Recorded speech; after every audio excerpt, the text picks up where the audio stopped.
ನಮಸ್ಕಾರ ಸ್ನೇಹಿತರೆ, ನಾನು ಅಶ್ವಿನಿ. ನನ್ನ ಈ ವಿಡಿಯೋದಲ್ಲಿ ನಾನು ನಿಮಗೆ ಮಿನ್ನಾನೋ ನಿಹೋಂಗೋ ಪಠ್ಯಪುಸ್ತಕದ 5ನೇ ಪಾಠದ ಕೆಲವು ವ್ಯಾಕರಣಗಳನ್ನು ಹೇಳ್ಕೊಡ್ತಿದ್ದೀನಿ. ಈ ವಿಡಿಯೋದಲ್ಲಿ ನೀವು ಕಲಿಯುವಂತಹ ವಿಷಯಗಳು ಕೆಲವು ಕ್ರಿಯಾಪದಗಳು,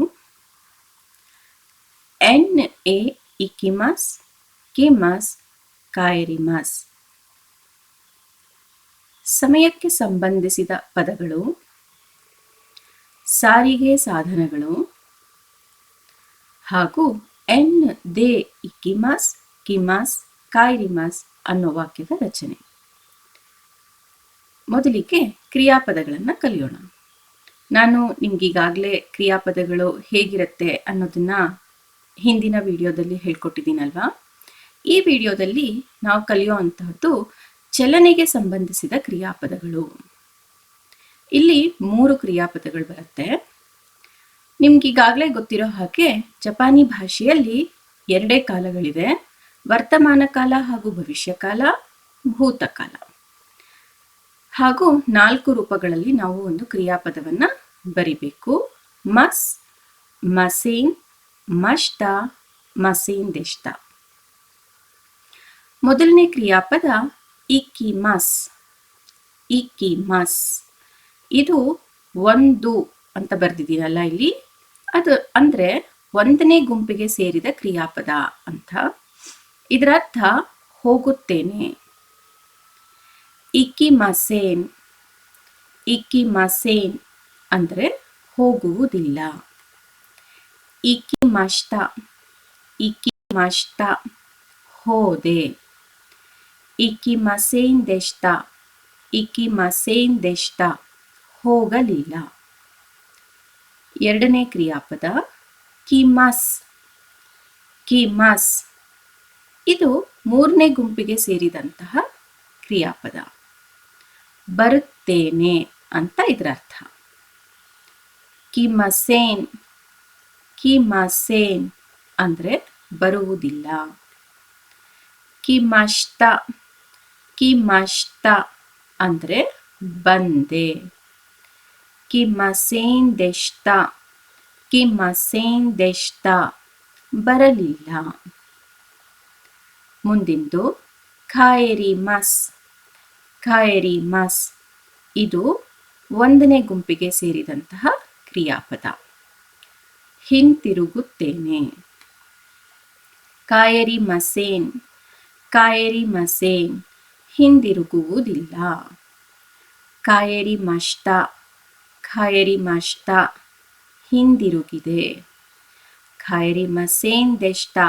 ಕಾಯರಿಮಸೇನ್ ದೆಷ್ಟ ಹಿಂದಿರುಗಲಿಲ್ಲ. ಗೊತ್ತಾಯ್ತಲ್ಲ ಸ್ನೇಹಿತರೆ?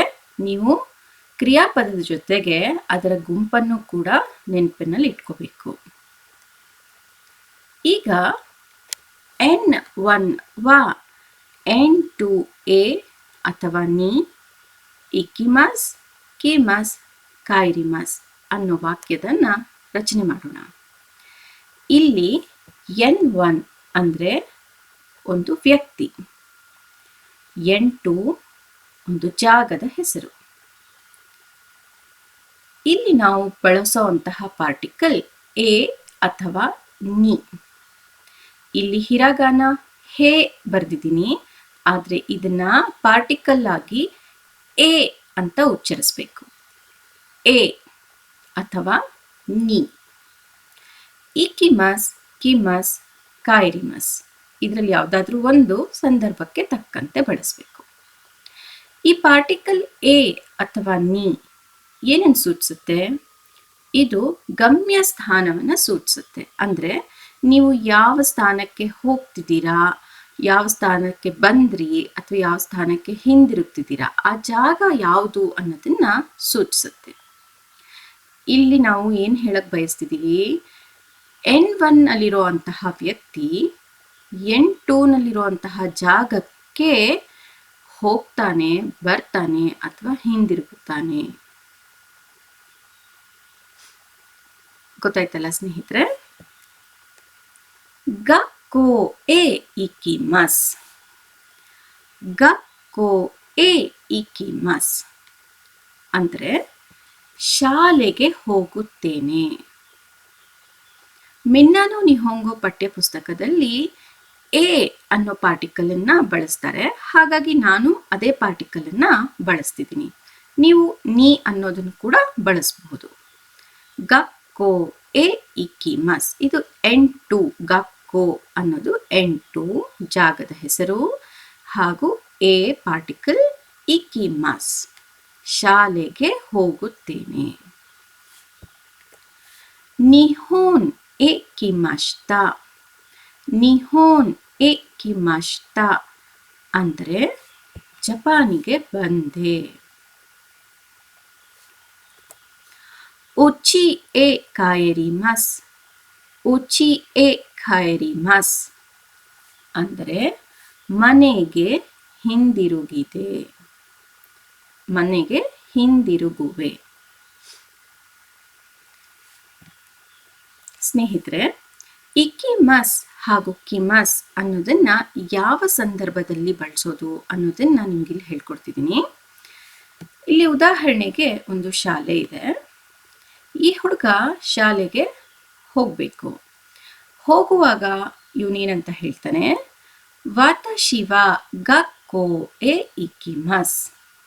ವಾತಾಶಿ ವಾ ಗಕ್ಕೋ ಎ ಇಕಿಮಸ್ ಅಂದರೆ ನಾನು ಶಾಲೆಗೆ ಹೋಗುವೆನು ಅಥವಾ ಹೋಗುತ್ತೇನೆ. ಇಲ್ಲಿ ಇಕಿಮಸ್ ಅನ್ನೋ ಕ್ರಿಯಾಪದವನ್ನ ಮಾತನಾಡುವವರು ಅವರು ಇರುವ ಜಾಗದಿಂದ ಬೇರೆ ಜಾಗಕ್ಕೆ ಹೋಗುವಾಗ ಬಳಸಬೇಕು.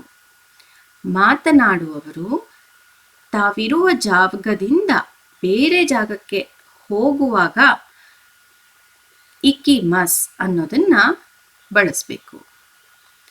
ಈಗ ಈ ಹುಡುಗ ಶಾಲೆಗೆ ಬಂದ. ತಲುಪಿದ ನಂತರ ವಾತಾಶಿ ವಾ ಗಕ್ಕೋ ಎ ಕಿಮಶ್ತಾ ಅಂತ ಹೇಳ್ತಾನೆ.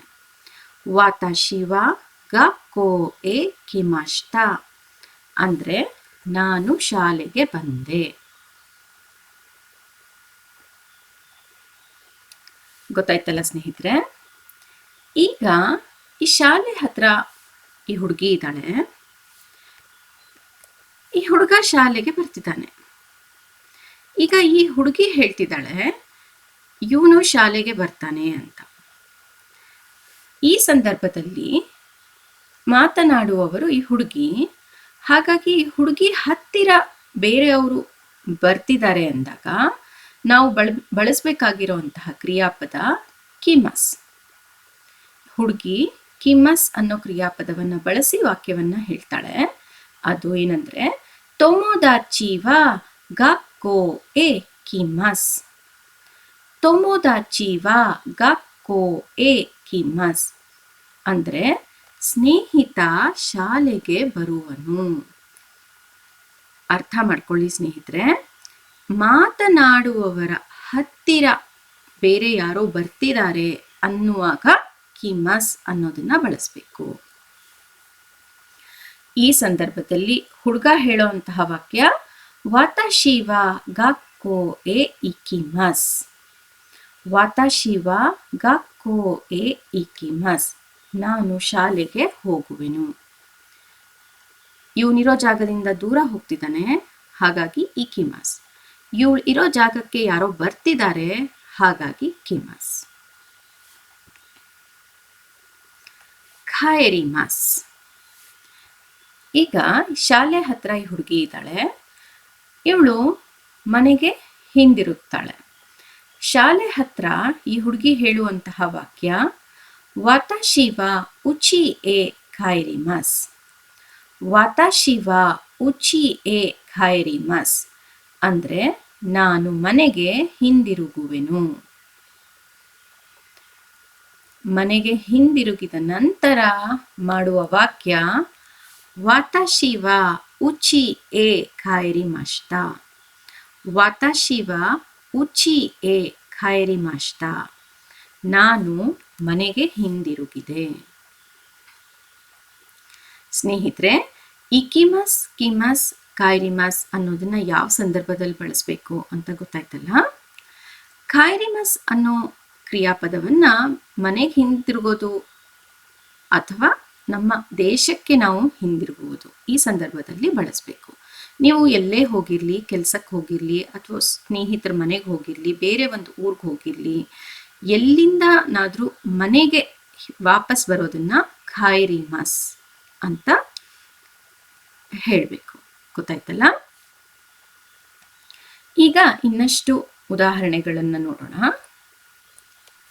ಇಲ್ಲಿ ಇವ್ರು ಕೇಳ್ತಿದ್ದಾರೆ, ಅನಾತಾವಾ ದೋಕೋ ಎ ಇಕಿಮಾಸ್ಕಾ?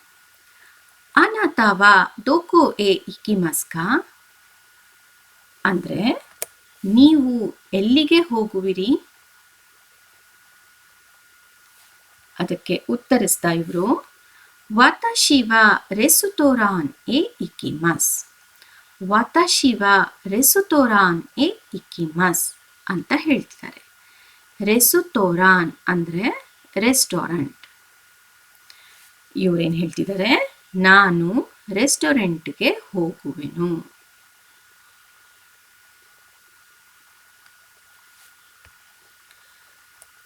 ಈಗ ಇವರು ಕೇಳ್ತಿದ್ದಾರೆ, ದೋಕೋ ಎ ಇಕಿಮಾಸ್ಕಾ? ಪ್ರಶ್ನೆಯಲ್ಲಿ ಅನಾತಾವಾ ಅನ್ನೋದನ್ನ ಬಿಟ್ಟು ಬರೀ ದೋಕೋ ಎ ಇಕಿಮಾಸ್ಕಾ ಅಂತಾನೆ ಕೇಳಬಹುದು. ಎಲ್ಲಿಗೆ ಹೋಗುವಿರಿ?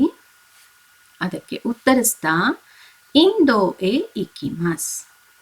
ಇಂದೋ ಎ ಇಕಿಮಾಸ್ ಅಂತ ಹೇಳ್ತಿದ್ದಾರೆ. ಅಂದ್ರೆ ಭಾರತಕ್ಕೆ ಹೋಗುವೆನು.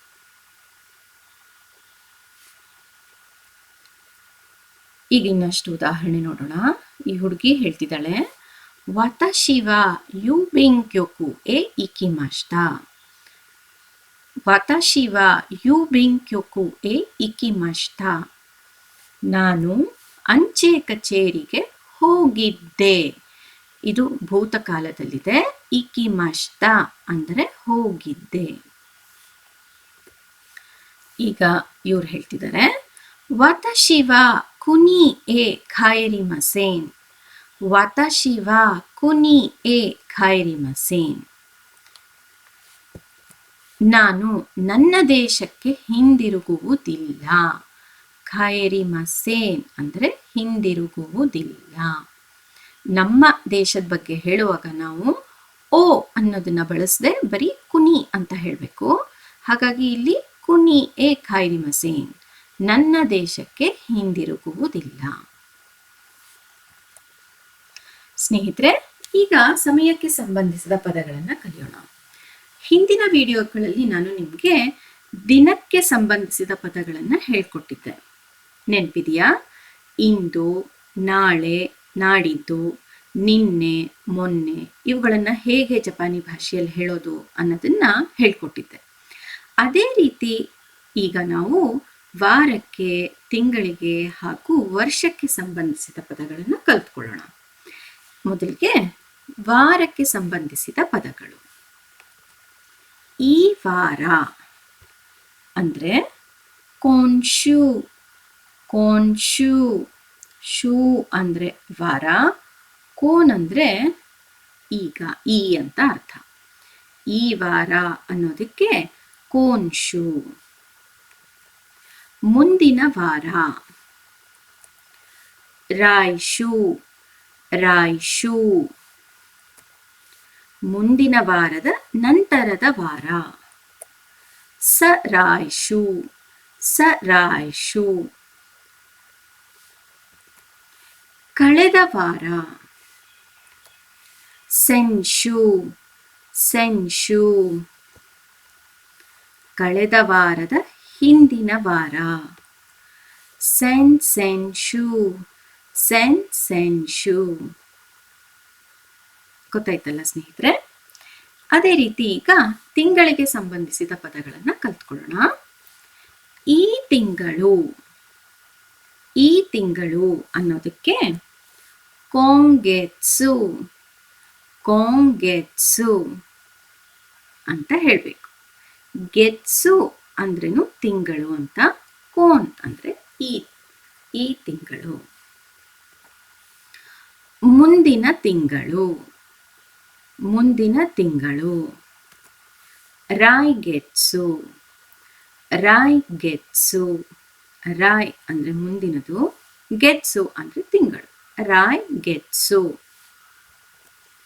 ಮುಂದಿನ ತಿಂಗಳ ನಂತರದ ತಿಂಗಳು. ಸರಾಯ್ಗೆಟ್ಸು, ಸರಾಯ್ಗೆಟ್ಸು. ಕಳೆದ ತಿಂಗಳು. ಸೆಂಗೆಟ್ಸು, ಸೆಂಗೆಟ್ಸು. ಕಳೆದ ತಿಂಗಳ ಹಿಂದಿನ ತಿಂಗಳು. ಸೆಂಗೆಟ್ಸು, ಸೆಂಗೆಟ್ಸು. ಈಗ ವರ್ಷಕ್ಕೆ ಸಂಬಂಧಿಸಿದ ಪದಗಳನ್ನು ನೋಡೋಣ. ಈ ವರ್ಷ ಅನ್ನೋದಕ್ಕೆ ಕೊತೋಶಿ, ಕೊತೋಶಿ. ಮುಂದಿನ ವರ್ಷ ರಾಯ್ನೆನ್, ರಾಯ್ನೆನ್. ಸ್ನೇಹಿತರೆ, ವರ್ಷ ಅನ್ನೋದಕ್ಕೆ ತೋಶಿ ಅಂತಾನು ಹೇಳ್ಬಹುದು, ನೆನ್ ಅಂತಾನು ಹೇಳ್ಬಹುದು. ಇಲ್ಲಿ ಈ ವರ್ಷ ಅನ್ನುವಾಗ ತೋಶಿ ಅನ್ನೋದನ್ನ ಬಳಸಬೇಕು, ಹಾಗೂ ಮುಂದಿನ ವರ್ಷ ಅನ್ನುವಾಗ ನೆನ್, ರಾಯ್ನೆನ್ ಅಂತ ಹೇಳಬೇಕು. ಮುಂದಿನ ವರ್ಷದ ನಂತರದ ವರ್ಷ ಸರಾಯ್ನೆನ್, ಸರಾಯ್ನೆನ್. ಕಳೆದ ವರ್ಷ, ಕಳೆದ ವರ್ಷ ಕ್ಯೋನೆನ್, ಕ್ಯೋನೆನ್. ಕಳೆದ ವರ್ಷದ ಹಿಂದಿನ ವರ್ಷ ಓತೋತೋಶಿ, ಓತೋತೋಶಿ. ಸ್ನೇಹಿತರೆ, ನೀವು ಈ ಪದಗಳನ್ನೆಲ್ಲ ಕಂಠಪಾಠ ಮಾಡಬೇಕು, ಆಗ್ಲೇನೆ ಸ್ವಂತವಾಗಿ ವಾಕ್ಯವನ್ನು ರಚಿಸೋದಕ್ಕೆ ಸಾಧ್ಯವಾಗುವುದು. ಈಗ ಈ ಪದಗಳನ್ನು ಹೇಗೆ ವಾಕ್ಯದಲ್ಲಿ ಬಳಸೋದು ಅಂತ ನೋಡೋಣ. ರಾಯ್ನೆನ್ ನಿಹೋನ್ ಎ ಇಕಿಮಸ್, ರಾಯ್ನೆನ್ ನಿಹೋನ್ ಎ ಇಕಿಮಸ್. ರಾಯ್ನೆನ್ ಅಂದರೆ ಏನು? ಮುಂದಿನ ವರ್ಷ. ನಿಹೋನ್ ಅಂದರೆ ಜಪಾನ್. ಇಕಿಮಸ್ ಅಂದರೆ ಏನು? ಹೋಗುವೆನು ಅಥವಾ ಹೋಗುತ್ತೇನೆ. ಹಾಗಾಗಿ ಈ ವಾಕ್ಯದ ಅರ್ಥ ಏನು? ಮುಂದಿನ ವರ್ಷ ಜಪಾನಿಗೆ ಹೋಗುತ್ತೇನೆ. ಸೆನ್ಶೂ ನೋ ದೊಯೋಬಿ ಬಿಜುತ್ಸುಕಾನ್ ಎ ಇಕಿಮಸೇನ್ ದೆಶ್ತಾ. ಸೆನ್ಶೂ ನೋ ದೊಯೋಬಿ ಬಿಜುತ್ಸುಕಾನ್ ಎ ಇಕಿಮಸೇನ್ ದೆಶ್ತಾ. ಸೆನ್ಶೂ ಅಂದರೆ ಕಳೆದ ವಾರ. ನೋ ದೊಯೋಬಿ ಅಂದರೆ ಕಳೆದ ವಾರದ ಶನಿವಾರ. ಬಿಜುತ್ಸುಕಾನ್ ಅಂದರೆ ವಸ್ತು ಸಂಗ್ರಹಾಲಯ. ಇಕಿಮಸೇನ್ ದೆಶ್ತಾ, ಇಕಿಮಸೇನ್ ದೆಶ್ತಾ ಅಂದರೆ ಏನು ಸ್ನೇಹಿತರೆ? ಹೋಗಲಿಲ್ಲ. ಭೂತಕಾಲದಲ್ಲಿ ಯಾವುದೋ ಒಂದು ಕೆಲಸವನ್ನು ಮಾಡಲಿಲ್ಲ, ಇಲ್ಲಿ ಹೋಗಲಿಲ್ಲ. ಹಾಗಾಗಿ ಈ ವಾಕ್ಯದ ಅರ್ಥ ಏನು? ಕಳೆದ ಶನಿವಾರ ಲಲಿತಕಲೆ ವಸ್ತು ಸಂಗ್ರಹಾಲಯಕ್ಕೆ ಹೋಗಲಿಲ್ಲ. ಮುಂದಿನ ಉದಾಹರಣೆ, ರಾಯ್ಗೆಟ್ಸು ಅಮೆರಿಕಾ ಎ ಇಕಿಮಸೇನ್. ರಾಯ್ಗೆಟ್ಸು ಅಮೆರಿಕಾ ಎ ಇಕಿಮಸೇನ್ ಅಂದ್ರೆ ಏನು? ಮುಂದಿನ ತಿಂಗಳು ಅಮೆರಿಕಾಗೆ ಹೋಗುವುದಿಲ್ಲ. ಓತೋತೋಶಿ ಸುಯಿಸ್ಸು ಕರ ಕಿಮಶ್ತಾ. ಓತೋತೋಶಿ ಸುಯಿಸ್ಸು ಕರ ಕಿಮಶ್ತಾ. ಇಲ್ಲಿ ಸ್ನೇಹಿತರೆ ಕರ ಅಂತ ಬರ್ತಿದ್ದೇನೆ. ಕರ ಅಂದ್ರೆ ಏನು ಹೇಳಿ? ಇಂದ ಅಂತ ಅಲ್ವಾ? ಹಾಗಾಗಿ ಈ ವಾಕ್ಯದ ಅರ್ಥ ಏನು? ಕಳೆದ ವರ್ಷದ ಹಿಂದಿನ ವರ್ಷ ಸ್ವಿಟ್ಜರ್ಲ್ಯಾಂಡಿನಿಂದ ಬಂದೆ. ಗೊತ್ತಾಯ್ತಲ್ಲ ಸ್ನೇಹಿತರೆ, ಈಗ ನಾವು ಕಲ್ತಂತಹ ಪದಗಳನ್ನ ಹೇಗೆ ಬಳಸೋದು ಅಂತ. ಈಗ ಇಲ್ಲಿನೊಂದು ಉದಾಹರಣೆ ನೋಡೋಣ. ನಿಚಿಯೋಬಿ ದೋಕೋಮೋ ಅಥವಾ ದೋಕೋ ಎ ಮೋ ಇಕಿಮಸೇನ್. ನಿಚಿಯೋಬಿ ದೋಕೋಮೋ ಅಥವಾ ದೋಕೋ ಎ ಮೋ ಇಕಿಮಸೇನ್. ಹಂಗಂದ್ರೆ ಏನು? ಭಾನುವಾರ ಎಲ್ಲಿಗೂ ಹೋಗುವುದಿಲ್ಲ. ದೊಕೊಮೊ ಅಥವಾ ದೊಕೊ ಎ ಮೋ ಅಂದರೆ ಎಲ್ಲಿಗೂ ಅಂತ ಅರ್ಥ. ಎಲ್ಲಿಗೂ ಹೋಗುವುದಿಲ್ಲ. ಇನ್ನೊಂದು ಉದಾಹರಣೆ ನೋಡೋಣ. ನಿಚಿಯೋಬಿ ದೊಕೊಮೊ ಅಥವಾ ದೊಕೊಎಮೊ ಇಕಿಮಸೆನ್ ದೆಶ್ತಾ. ನಿಚಿಯೋಬಿ ದೊಕೊಮೊ ದೊಕೊಎಮೊ ಇಕಿಮಸೆನ್ ದೆಶ್ತಾ ಅಂದ್ರೆ ಭಾನುವಾರ ಎಲ್ಲಿಗೂ ಹೋಗಲಿಲ್ಲ. ಈ ಮೊದಲನೇ ವಾಕ್ಯದಲ್ಲಿ ನಾವು ಭಾನುವಾರ ಅಂದ್ರೆ ಮುಂದೆ ಬರುವ ಭಾನುವಾರದ ಬಗ್ಗೆ ಮಾತಾಡ್ತಿದ್ದೀವಿ. ಇಲ್ಲಿ ಎರಡನೇ ವಾಕ್ಯದಲ್ಲಿ ಭಾನುವಾರ ಅಂದ್ರೆ ಕಳೆದು ಹೋದ ಭಾನುವಾರ. ಅದಕ್ಕೆ ಇಲ್ಲಿ ಇಕಿಮಸೆನ್ ದೆಶ್ತಾ ಹಾಕಿದಾಗ ನೀವು ಅರ್ಥ ಮಾಡ್ಕೋಬೇಕು, ಅದು ಕಳೆದು ಹೋದ ಭಾನುವಾರ. ಇಕಿಮಸೆನ್ ಅಂದ್ರೆ ಭವಿಷ್ಯ ಕಾಲದಲ್ವಾ, ಹಾಗಾಗಿ ನೀವು ಅದನ್ನ ಮುಂದೆ ಬರುವ ಭಾನುವಾರ ಅಂತ ಅರ್ಥ ಮಾಡ್ಕೋಬೇಕು. ಈಗ ಸ್ನೇಹಿತರೆ, ಇಲ್ಲಿ ನೀವು ಗಮನಿಸಬಹುದು ದೊಕೊಮೊ ಅಥವಾ ದೊಕೊಎಮೊ ಅನ್ನೋ ಪದಗಳನ್ನ ಬಳಸಿದಾಗ ನಾವು ನಕಾರಾತ್ಮಕವಾಗಿ ವಾಕ್ಯವನ್ನ ಕೊನೆಗಳಿಸಬೇಕು. ಅಂದ್ರೆ ದೊಕೊಮೊ ಅಥವಾ ದೊಕೊಎಮೊ ಬಳಸಿದಾಗ ಇಕಿಮಸೆನ್ ಅಥವಾ ಇಕಿಮಸೆನ್ ದೆಶ್ತಾ ಇವನ್ ಮಾತ್ರ ಬಳಸಬೇಕು. ಗೊತ್ತಾಯ್ತಲ್ಲ? ದೊಕೊಮೊ ಅಥವಾ ದೊಕೊಎಮೊ ಜೊತೆಗೆ ಇಕಿಮಸೆನ್ ಅಥವಾ ಇಕಿಮಸೆನ್ ದೆಶ್ತಾ ಅನ್ನೋದನ್ನ ಮಾತ್ರ ಬಳಸಬೇಕು. ಕನ್ನಡದಲ್ಲೂ ಹಾಗೆ ಅಲ್ವಾ? ಎಲ್ಲಿಗೂ ಅಂತ ನಾವು ಹೇಳುವಾಗ ಎಲ್ಲಿಗೂ ಹೋಗಲಿಲ್ಲ ಅಥವಾ ಎಲ್ಲಿಗೂ ಹೋಗುವುದಿಲ್ಲ ಅಂತಾನೆ ಹೇಳೋದು. ಎಲ್ಲಿಗೂ ಹೋದೆ, ಎಲ್ಲಿಗೂ ಹೋಗಿದ್ದೆ ಅಂತ ಹೇಳೋದಿಲ್ಲ. ಹಾಗೇನೆ ದೊಕೊಮೊ ಅಥವಾ ದೊಕೊಎಮೊ ಜೊತೆಗೆ ನೆನ್ಪಿಟ್ಕೊಳ್ಳಿ ಇಕಿಮಸೆನ್ ಅಥವಾ ಇಕಿಮಸೆನ್ ದೆಶ್ತಾ ಸಂದರ್ಭಕ್ಕೆ ತಕ್ಕಂತೆ ಬಳಸಬೇಕು. ಈಗ ಸ್ನೇಹಿತರೆ, ಕೆಲವು ಸಾರಿಗೆ ಸಾಧನಗಳನ್ನ ಜಪಾನಿ ಭಾಷೆಯಲ್ಲಿ ಹೇಗೆ ಹೇಳೋದು ಅನ್ನೋದನ್ನ ನೋಡೋಣ. ಮೊದಲಿಗೆ ಚಿತ್ರದಲ್ಲೇನಿದೆ ಬಸ್, ಇದನ್ನ ಬಸ್ಸು ಬಸ್ಸು ಅಂತ ಹೇಳಬೇಕು. ಸೈಕಲ್ ಜಿತೆನ್ಶಾ ಜಿತೆನ್ಶಾ. ಇಲ್ಲೇನು ರೈಲು ದೆನ್ಶಾ ದೆನ್ಶಾ. ಇದು ನಿಮಗೆ ಗೊತ್ತೇ ಇದೆ ಕುರುಮ ಕುರುಮ. ವಿಮಾನ ಹಿಕೋಕಿ ಹಿಕೋಕಿ. ಟ್ಯಾಕ್ಸಿ ತಕುಶಿ ತಕುಶಿ. ಹಡಗು ಫುನೆ ಫುನೆ. ಇದೇನು ನಡ್ಕೊಂಡು ಹೋಗೋದು ಅರುಯಿತೆ ಅರುಯಿತೆ. ಗೊತ್ತಾಯ್ತಲ್ಲ ಸ್ನೇಹಿತರೆ? ಈಗ ಈ ಪದಗಳನ್ನ ಹೇಗೆ ವಾಕ್ಯದಲ್ಲಿ ಬಳಸೋದು ಅಂತ ನೋಡೋಣ. ನಾವು ಮುಂದೆ ಕಲಿಯುವಂತಹ ವಾಕ್ಯ N1 ವಾ N2 ದೆ N3 ಎ ಇಕಿಮಸ್ ಕಿಮಸ್ ಖೈರಿಮಸ್. ಇಲ್ಲೂ ಕೂಡ ನೀವು ಎ ಅಥವಾ ನೀ ಯಾವುದನ್ನಾದ್ರೂ ಬಳಸಬಹುದು. N1 ವ್ಯಕ್ತಿ, N2 ಅನ್ನೋದು ನಾವೀಗ ಕಲ್ತ್ವಲ್ಲ ಸಾರಿಗೆ ಸಾಧನವನ್ನ ಇಲ್ಲಿ ಬರಿಬೇಕು. N3 ಅನ್ನೋದು ಒಂದು ಜಾಗದ ಹೆಸರು.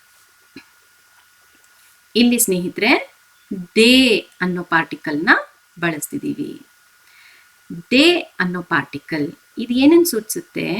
ಸಾರಿಗೆ ಸಾಧನವನ್ನ ಸೂಚಿಸುತ್ತೆ.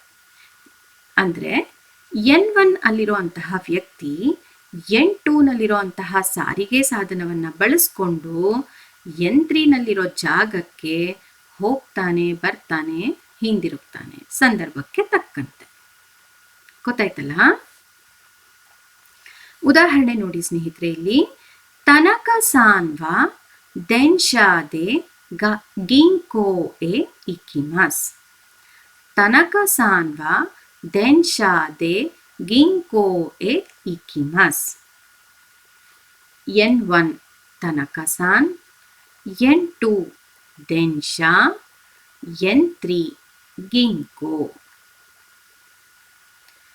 ದೆನ್ಶಾ ಸಾರಿಗೆ ಸಾಧನ ಬರೆದ ನಂತರ ಮರೆಯದೆ ಪಾರ್ಟಿಕಲ್ ದೇ ಅನ್ನ ಬಳಸಬೇಕು. ಅಂದ್ರೆ ಈ ವಾಕ್ಯದ ಅರ್ಥ, ತನಕರವರು ರೈಲಿನಲ್ಲಿ ಬ್ಯಾಂಕಿಗೆ ಹೋಗುವರು. ಗೊತ್ತಾಯ್ತಲ್ಲ? ಈಗ ಇನ್ನಷ್ಟು ಉದಾಹರಣೆಗಳನ್ನು ನೋಡೋಣ. ಇಲ್ಲಿ ಇವ್ರು ಕೇಳ್ತಿದ್ದಾರೆ, ಅನತಾವ ನಾಂದೆ ನಿಹೋನ್ ಎ ಕಿಮಾಶ್ತಕ. ಅನತಾವ ನಾಂದೆ ನಿಹೋನ್ ಎ ಕಿಮಾಶ್ತಕ ಅಂದ್ರೆ ನೀವು ಯಾವುದರಲ್ಲಿ ಜಪಾನಿಗೆ ಬಂದಿರಿ? ಇವರು ಉತ್ತರಿಸ್ತಾ ಹೇಳ್ತಿದ್ದಾರೆ, ವಾತಾಶಿ ವ ಹಿಕೋಕಿ ದೆ ನಿಹೋನ್ ಎ ಕಿಮಾಶ್ತ. ವಾತಾಶಿ ವ ಹಿಕೋಕಿ ದೆ ನಿಹೋನ್ ಎ ಕಿಮಾಶ್ತ. ನಾನು ವಿಮಾನದಲ್ಲಿ ಜಪಾನಿಗೆ ಬಂದೆ. ಇನ್ನೊಂದು ಉದಾಹರಣೆ, ನಾಂದೆ ಸೂಪಾ ಎ ಇಕಿಮಸ್ಕ. ಇಲ್ಲಿ ಅನತಾವ ಅನ್ನೋದನ್ನ ಬಿಟ್ಟು ನಾಂದೆ ಸೂಪಾ ಎ ಇಕಿಮಸ್ಕ. ಸ್ನೇಹಿತರೆ, ನಾಂದೆ ಅಂದ್ರೆ ಯಾವುದರಲ್ಲಿ. ಸಾರಿಗೆ ಸಾಧನ ಒಂದು ವಸ್ತುವಾಗಿರೋದ್ರಿಂದ ಅದರ ಪ್ರಶ್ನಾರ್ಥಕ ಪದ ಏನಾಗಿರುತ್ತೆ? ನಾನ್. ನಾಂದೆ ಸೂಪಾ ಎ ಇಕಿಮಸ್ಕ ಅಂದ್ರೆ ಯಾವುದರಲ್ಲಿ ಸೂಪರ್ ಮಾರ್ಕೆಟ್ಗೆ ಹೋಗುವಿರಿ? ಉತ್ತರಿಸ್ತಾ ಇವ್ರು ಹೇಳ್ತಿದ್ದಾರೆ, ಬಸ್ಸುದೆ ಸೂಪಾ ಎ ಇಕಿಮಸ್. ಬಸ್ಸುದೆ ಸೂಪಾ ಎ ಇಕಿಮಸ್ ಅಂದ್ರೆ ಬಸ್ಸಿನಲ್ಲಿ ಸೂಪರ್ ಮಾರ್ಕೆಟ್ಗೆ ಹೋಗುವೆನು. ಇನ್ನೊಂದು ಉದಾಹರಣೆ, ನಾಂದೆ ಉಚಿ ಎ ಖೈರಿಮಸ್ಕ. ನಾಂದೆ ಉಚಿ ಎ ಖೈರಿಮಸ್ಕ ಅಂದ್ರೆ ಯಾವುದರಲ್ಲಿ ಮನೆಗೆ ಹಿಂದಿರುಗುವಿರಿ ಅಥವಾ ಹೇಗೆ ಅಂತಾನು ತಗೋಬಹುದು ಸ್ನೇಹಿತರೆ. ತಕುಶೀದೆ ಖೈರಿಮಸ್. ತಕುಶೀದೆ ಖೈರಿಮಸ್ ಅಂದ್ರೆ ಟ್ಯಾಕ್ಸಿನಲ್ಲಿ ಹಿಂದಿರುಗುವೆ. ಈಗ ಇನ್ನೊಂದು ಉದಾಹರಣೆ ನೋಡೋಣ. ಇಲ್ಲಿ ಇವ್ರು ಕೇಳ್ತಿದ್ದಾರೆ, ನಾಂದೆ ತೊಶೋಕಾನ್ ಎ ಇಕಿಮಸ್ಕ. ನಾಂದೆ ತೊಶೋಕಾನ್ ಎ ಇಕಿಮಸ್ಕ ಅಂದ್ರೆ ಯಾವುದರಲ್ಲಿ ಗ್ರಂಥಾಲಯಕ್ಕೆ ಹೋಗುವಿರಿ? ಈಗ ಇದಕ್ಕೆ ಉತ್ತರವಾಗಿ ಇವ್ರು ಹೇಳ್ತಿದ್ದಾರೆ, ಅರುಯಿತೆ ಇಕಿಮಸ್. ಅರುಯಿತೆ ಇಕಿಮಸ್. ಸ್ನೇಹಿತರೆ, ಇಲ್ಲಿ ನೀವು ಗಮನಿಸಿ, ಈ ಉತ್ತರದಲ್ಲಿ ಹೋಗುವ ಜಾಗನೂ ತಿಳಿಸ್ತಿಲ್ಲ. ಯಾಕಂದ್ರೆ ಇದಾಗಲೇ ಪ್ರಶ್ನೆಯಲ್ಲಿ ನಿಮಗೆ ಗೊತ್ತಾಗ್ತಿದೆ ಅಲ್ವಾ, ತೊಶೋಕಾನ್ ಅಂತ. ಅದನ್ನ ಮತ್ತೆ ಉತ್ತರದಲ್ಲಿ ಹೇಳುವ ಅವಶ್ಯಕತೆ ಇಲ್ಲ. ನೀವು ಹೇಗೆ ಅನ್ನೋದನ್ನ ಹೇಳಿದ್ರೆ ಮಾತ್ರ ಸಾಕು. ಇಲ್ಲ ಅವ್ರು ಹೇಳ್ತಿದ್ದಾರೆ, ಅರುಯಿತೆ ಇಕಿಮಸ್ ಅಂದ್ರೆ ನಡೆದು ಹೋಗುವೆನು. ನಡೆದು ಹೋಗುವೆನು. ಇಲ್ಲಿ ನೀವು ಗಮನಿಸ್ಬೋದು, ದೇ ಅನ್ನೋ ಪಾರ್ಟಿಕಲ್ ಇಲ್ಲಿ ಬರಲ್ಲ. ನಾವು ಅರುಯಿತೆ ಅಂತ ಹೇಳಿದಾಗ ದೇ ಅನ್ನೋ ಪಾರ್ಟಿಕಲ್ನ ಬಳಸಬಾರ್ದು. ನೆನಪಲ್ಲಿಟ್ಕೊಳ್ಳಿ ಸ್ನೇಹಿತರೆ, ಅರುಯಿತೆ ಅಂತ ಹೇಳಿದಾಗ ದೇ ಅನ್ನೋ ಪಾರ್ಟಿಕಲ್ ಬಳಸಬಾರ್ದು. ಯಾಕಂದ್ರೆ ಅರುಯಿತೆ ಅನ್ನೋದು ಒಂದು ಕ್ರಿಯೆನೇ ಆಗಿರುತ್ತೆ. ಅದು ಒಂದು ಸಾಧನ, ಅಂದ್ರೆ ಅದು ಒಂದು ವಸ್ತು ಅಲ್ಲ. ಅರುಯಿತೆ ಅನ್ನೋದು ಒಂದು ಕ್ರಿಯೆ. ಹಾಗಾಗಿ ದೇ ಅನ್ನೋ ಪಾರ್ಟಿಕಲ್ನ ಬಳಸಬಾರ್ದು. ಅರುಯಿತೆ ಇಕಿಮಸ್. ಅರುಯಿತೆ ಕಿಮಶ್ತ ಅಂದ್ರೆ ನಡೆದು ಬಂದೆ. ಅರುಯಿತೆ ಖೈರಿಮಸ್ ನಡೆದು ಹಿಂದಿರುಗುವೆನು.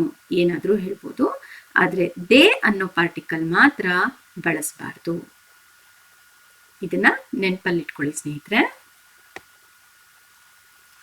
ಈ ವಿಡಿಯೋದಲ್ಲಿ ನೀವು ಮುಖ್ಯವಾಗಿ ಇಕಿಮಸ್, ಕಿಮಸ್ ಹಾಗೂ ಖೈರಿಮಸ್ ಅನ್ನೋ 3 ಕ್ರಿಯಾಪದಗಳನ್ನ ಕಲ್ತಿದ್ದೀರಾ. ಇದರ ಬಳಕೆಗಳನ್ನು ಕೂಡ ನಾನು ನಿಮ್ಗೆ ಹೇಳ್ಕೊಟ್ಟಿದ್ದೀನಿ. ನೀವು ಇದನ್ನ ಅಭ್ಯಾಸ ಮಾಡ್ತಾ ಇರಿ. ನನ್ನ ಮುಂದಿನ ವಿಡಿಯೋದೊಂದಿಗೆ ನಾನು ಮತ್ತೆ ಬರ್ತೀನಿ. ನನ್ನ ಈ ವಿಡಿಯೋ ನೋಡಿದ್ದಕ್ಕೆ ಧನ್ಯವಾದಗಳು.